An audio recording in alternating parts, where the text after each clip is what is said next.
Mike ভাঙি দিম কয় Don't give me সম্পত্তি direction. এনেকে নষ্ট কৰি Don't give me direction. Who are you?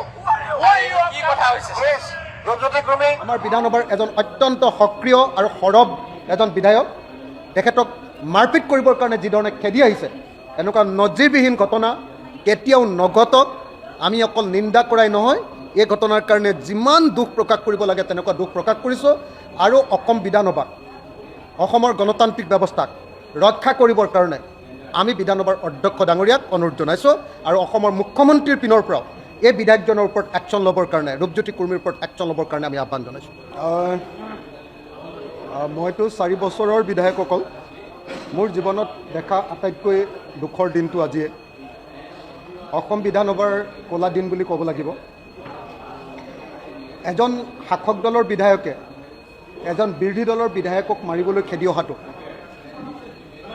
আৰু নিজৰ আসনৰ পৰা আহি বিৰোধী দলৰ সেই বিধায়কজনৰ আসন পোৱাটো, এনেকুৱা ধৰণৰ ঘটনা আমি কেতিয়াও দেখিবলৈ পোৱা নাছিল। কিন্তু তাতকৈ দুখজনক ঘটনা যে সদন পৰিচালনা কৰা আমাৰ উপাধ্যক্ষ ডাঙৰীয়াই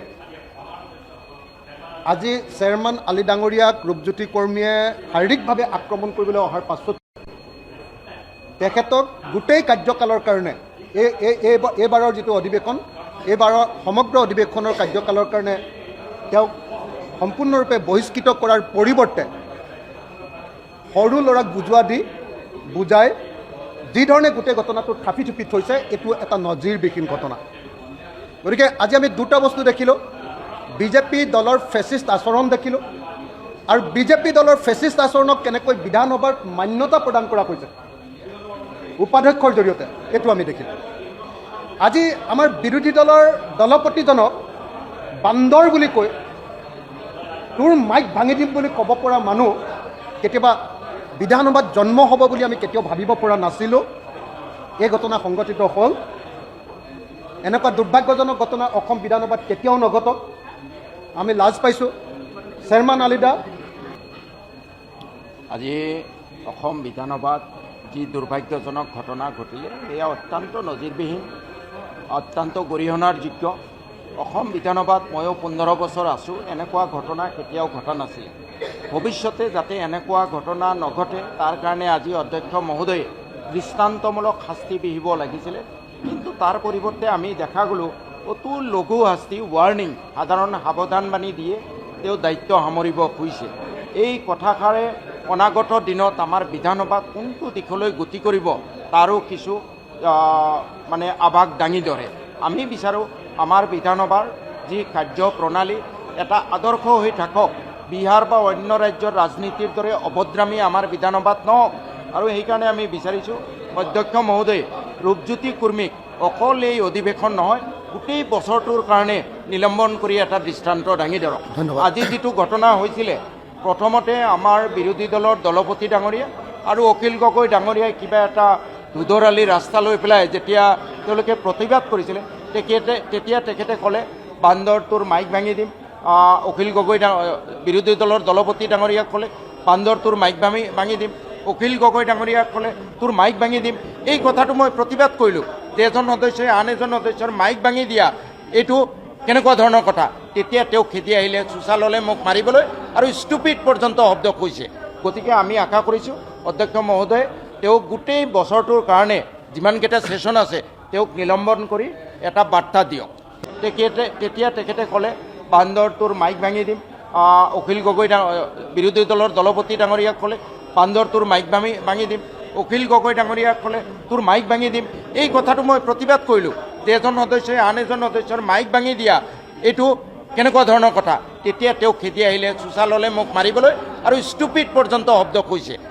ঐতিহাসিক ধুধুৰালি সভাপতি ডাঙৰীয়া সব ঠিকে আছে, আপোনাৰ কথা ক'বই নেকি? সমষ্টিৰ দুদৰালিটো দেবেৰাৰ পৰা নকছাৰী দেবেৰাৰ পৰা কাজি দলঙলৈকে অখিল গগৈ ডাঙৰীয়া তেখেতৰ যিটো দুদৰালিটোৰ অৱস্থা কি হৈ আছে? আপোনাৰ ওচৰত গৈ পেলাই দুদৰালিটো কি হৈ আছে বাৰু? দুদৰালিটো কি হৈছে বাৰু? মাইক ভাঙি দিম। আপোনাৰ ওচৰত গৈ মই মাইক ভাঙি দিম। আপুনি কথা মই কৈ আছো, আপোনালোকে কোৱা মতে মই নকওঁ, নাই কোৱা।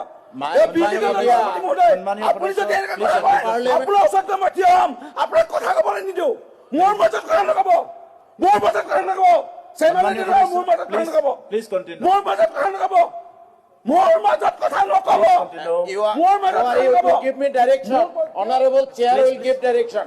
Don't give me direction. কেনেকুৱা কথা কৈছে ছাৰ? মাইক ভাঙি দিম, আমিতো কোনো নকওঁ ছাৰ, কি মাইক ভাঙি দিম কয়? Don't give me সম্পত্তি direction. এনেকে নষ্ট কৰে নেকি? Don't give me direction. আচ্ছা ঠিক আছে, আপুনি কোৱা নাছিল অমৰ্দনী নকৰিব। আপুনি জেল যোৱা মানুহ, আপুনি জেল যোৱা মানুহ, আপুনি ইয়াত কেলে কৰি আছে? আপুনি মইতো জেল যোৱা নাই, আপুনি জেল যোৱা মানুহ, মইতো জেল গৈ পোৱা নাই। সেইকাৰণে মই ইয়াত ধুনীয়াকে মন্তব্য দি আছো, আপুনি এনে নাটক কৰিব কাৰণে গৈছে। আপুনি MLA ফাণ্ডত আপুনি নিজে ঘৰ বনাইছে, এইবোৰ কথা মই ইয়াত কোৱা নাই। আপুনি MLA ফাণ্ডত আপুনি এইটো কথা ইয়াত নক'ব না। আপুনি MLA ফাণ্ডেদি আপুনি ঘৰ বনালে, এই কথাটো তাৰপিছত আপুনি জেলত গৈ আহিলে কৰোণা সময়ত মন্তব্য দিয়াৰ কাৰণে। আপুনি এইবোৰ কথা মোৰ লগত লাগি নল'ব না, মোৰ লগত লাগি নল'ব, এনেই লাগি নল'ব। ৰূপজ্যোতি কুৰ্মী এজন চাহ জনগোষ্ঠীৰ এটা পিছপৰা জনগোষ্ঠীৰ পৰা অহা এজন নেতা। তাত হাউচত কি প্ৰচিডিং চলিছে আপোনালোকে জানেনে, জ্ঞাতনে? PWDৰ কাটমোচনৰ ওপৰত বক্তব্য ৰাখিছিলে ৰূপজ্যোতি কুৰ্মী ডাঙৰীয়াই। আৰু তেখেতে যি এই নিষ্পেক্ষিত জনগোষ্ঠীটো 70 বছৰ তেওঁলোকৰ একো উন্নয়ন হোৱা নাছিলে, আজি হাজাৰ হাজাৰ কিলোমিটাৰ ৰাস্তা বাগানৰ মাজত এইখন চৰকাৰে বনোৱা আৰম্ভ কৰিছে। যেতিয়া এজন সদস্যই আৰু সেই জনগোষ্ঠীৰ সদস্যই ভাষণ দি থাকিব, সেই সময়ত বেলেগে বাজত কথা কোৱাটো উচিত, সেইটো নিয়মত পৰে নেকি? নপৰে নহয়, কাৰণ যেতিয়া কাটমোচন হৈ আছে তাত সেইকেইজন সদস্যৰোতো সময় আছে। চেয়াৰমেন আলী ডাঙৰীয়াৰ কথা কোৱাৰ সুবিধা আছিলে। সেই সময়ত কেৱল চাহ জনগোষ্ঠীৰ এজন পিছপৰা জনগোষ্ঠীৰ নেতা হোৱাৰ কাৰণেই তেওঁক বাৰে বাৰে ভাষণ দি থকা অৱস্থাত ডিষ্টাৰ্ব কৰাটো কিমান সমীচীন? সেইটো সমীচীন নহয়। মই কাৰো এক্ট জাষ্টিফাই কৰিব যোৱা নাই, কিন্তু যি সময়ত ৰূপজ্যোতি কুৰ্মীয়ে কথা কৈ থকাৰ সময় আৰু যি সময়ত চাহ জনগোষ্ঠীৰ এজন নিষ্পেক্ষিত এটা জনগোষ্ঠীৰ এজন ছিনিয়ৰ লিডাৰে সেই জনগোষ্ঠীটোৰ ৰাস্তা পদূলি বাগানৰ ৰাস্তা পদূলিৰ ওপৰত কথা পাতি আছে, সেই সময়ত তেওঁক ডিষ্টাৰ্ব কৰাটো কি সূচায়? সেইটোতো আপোনালোকে বিশ্লেষণ কৰিব লাগিব। তেওঁক যিটো এক্ট কৰিছে মই সেইটো জাষ্টিফাই কৰিবলৈ যোৱা নাই, কিন্তু এজন সদস্যই ভাষণ দি থকা অৱস্থাত বেলেগ সদস্যই দিগদাৰ কৰাটো সেইটো আমাৰ বিধানসভাৰ নিয়মাৱলীত নপৰে। গতিকে সেই কথাটো আপোনালোকে বিশ্লেষণ কৰিব।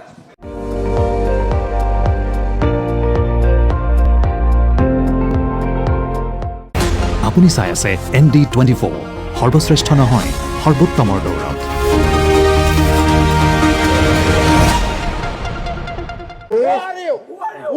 কি কথা হৈছে? ৰূপজ্যোতি কুৰ্মী, ৰূপজ্যোতি কুৰ্মী, ৰূপজ্যোতি কুৰ্মী, আৰে এইখন চেয়াৰ কি Rupjyoti Kurmi, Come to attack me. Rupjyoti Kurmi, How dare you? Rupjyoti Kurmi, come to your seat. Rupjyoti Kurmi, sir এইবিলাক কি শব্দ আহি আছে? চব এক্সপান্স কৰক ছাৰ। মাননীয় উপাধ্যক্ষ মহোদয়, তেখেতে অকালি মাননীয় উপাধ্যক্ষ মহোদয়, এইটো এক্সপ্লেইন হ'ব লাগিব। উপাধ্যক্ষ মহোদয়, একদম আপুনি এক্সপ্লেইন কৰি দিব লাগিব। সদস্যসকলে PSO লৈ আহিব লাগিব নি হাউচৰ ভিতৰত? মাৰিবলৈ খেদি আহিছে। উপাধ্যক্ষ মহোদয়, তাৰ ভিতৰত সদস্যসকলে চিকিউৰিটি লৈ আহিব লাগিব নেকি ছাৰ? মাৰিবলৈ মাৰিবলৈ খেদি আহিছে, মাৰিবলৈ খেদি আহিছে, এইটো হ'বই নোৱাৰে, এইটো হ'বই নোৱাৰে, এইটো হ'বই নোৱাৰে উপাধ্যক্ষ ডাঙৰীয়া, এইটো হ'বই নোৱাৰে। লিডাৰ অফ দ্য অপজিশ্যনক মাৰিম বুলি কৈছে, লিডাৰ অফ দ্য অপজিশ্যনক গৈ মাৰিম বুলি কৈছে। আমাৰ চেয়াৰমেন মাৰিম বুলি খেদি আহিছে, এইটো হ'বই নোৱাৰে উপাধ্যক্ষ ডাঙৰীয়া, এইটো হ'বই নোৱাৰে। এইটো ছাৰ অলপ ছাৰ আপুনি চোৱক ছাৰ, এনেকে খেদি হোৱাটো নিয়ম নহয় ছাৰ। সদস্যসকলে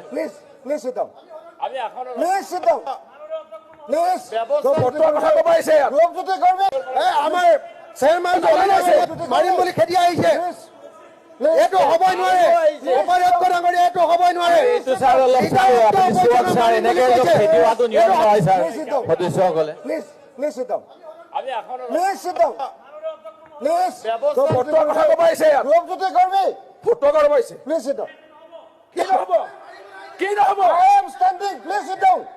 ছাৰ এনেকুৱা লেংগুৱেজ এনেকুৱা খেদা খেদি দেখা নাই ছাৰ আগত।